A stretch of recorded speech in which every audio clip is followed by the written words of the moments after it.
Un procès pas comme les autres s'est tenu hier après-midi au Waquis à Saint-Louis.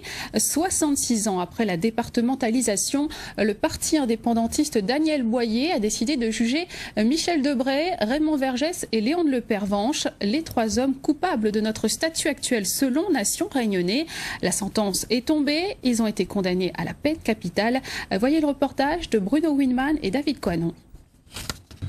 À titre posthume, trois hommes entrés dans l'histoire de la Réunion, Raymond Vergès, Léon de Lepervenche et Michel Debré, ont été condamnés à la peine capitale par le parti Nation Réunionnais.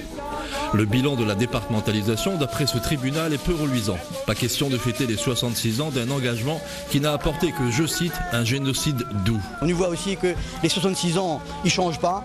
Où il y en a plus de 52% de Réunionnais, ils vivent en dessous du seuil de pauvreté. Nous voit qu'on a 350 000 grands moun, les inscrits à la CMU. Nous voit qu'on a point de logement pour le Réunionnais, il manque plus de 30 000 selon les estimations en cours.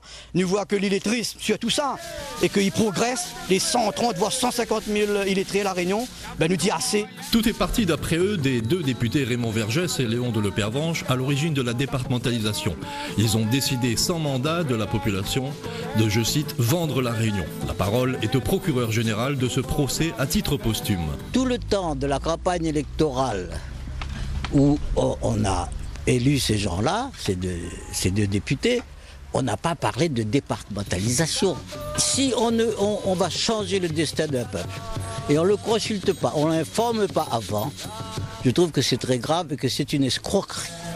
Pas d'avocat pour la défense, mais l'histoire, rien que l'histoire. Nation Réunionnais souhaite interpeller les élus locaux. Ça fait un courrier aux 24 communes, président de région et président de conseil général, d'enlever toutes les places commémoratives de Michel Debré que l'on a aujourd'hui, qu'ils soient à école, place publique. Pour nous, c'est un bourreau. Pour l'élection présidentielle, le parti Daniel Boyer ne soutiendra aucun candidat. La raison est bien simple, personne ne souhaite une décolonisation de la Réunion.